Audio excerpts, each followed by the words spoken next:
You start with a search for yourself to try to find out more about yourself. And you were somewhat successful along the way. Well, I didn't start it like that in the beginning. I started out, I wanted to earn a lot of money. I figured if I had enough money, I was going to cure all my problems. I found that that wasn't true. I earned a fair amount of problems or money, and I seemed to have more problems. But after working at this for a few years, I decided that the real answer is get to know yourself a little better. Okay. And I don't think you have to go off in the Himalayas and become a guru to. Okay. What did you do to learn about yourself? You said you went around as many seminars. I attended seminars. Okay. I went and listened to different speakers who taught something about the mind. I think the answer is in our mind if we'll start studying and trying to understand our mind. Okay. Let me get back to you if I can. What did you learn about Bob Proctor during that study? Well, I learned that the biggest part of me you'll never see. It's non-physical. And what you see here in the physical body is nothing but the physical manifestation of the higher side of my personality. And of course that's true with you and Nancy's on the camera. It's true of everyone. And what we have to study, I think, is how does this non-physical part of my mind work? What happens when I think? Where do thoughts come from? How was this chair built? Somebody had to think. Thoughts are everywhere. And we pull thoughts into our mind and we build pictures or images in our mind. Okay. What we want to understand is that's a non-physical side of ourself that's doing that. If I can build an image of something in my mind, I'm quite capable of building a physical replica of it in my world. So if I build an image of me as a happy, relaxed person, I can live like that. If I build an image of myself as being prosperous, I can become prosperous. So if we think rich, we will be rich. Absolutely. We're already rich, just short of money.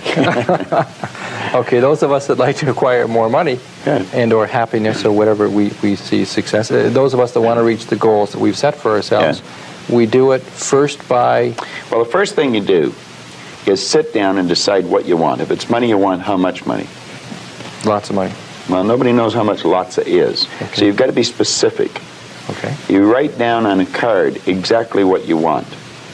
And you carry that card around and read it often. Now, this is what I learned in this book, Think and Grow Rich, and it's what I teach in the seminars. I'll teach people how to set goals. But you decide exactly what you want. And then you start to think. Now, you're going to have thoughts come to your mind of why you can't get it. Mm-hmm. You have the ability in your conscious mind to reject that idea, kick it out of your mind. Thinking of why you can't do something is never going to do you any good. And keep thinking until you start to think of thoughts of how you can do it. And the way will be shown to you. It comes in the form of images in our mind. Think of how you can and not why you can't. Okay. So our first step is to set some goals. That's the first step. And think about how we can go about reaching those goals. Exactly. And just think of how you can. Now, I would say even before you get into that, you should get a good book and start to study it. Select a person who is already doing something that you'd like to do. Get to know that person. Mm-hmm. Go to the experts for advice. Don't ask the person next door, your mother, father, brother, or the guy that works beside you, because they don't necessarily know. There's no point in asking a person how to earn a lot of money if they're only earning $10,000 a year. They don't know. If they knew, they'd probably be earning a lot. It's like, don't go to a sick doctor if you want to get healthy. Okay. So you find someone that you can go to for advice. Get a real good book and lock into that book and start to study it. Like, I've had this one that looks like a Bible, but this is Napoleon Hill's book, Think and Grow Rich. I've been reading this thing now for 23 years. I'll probably read it for another 23 years.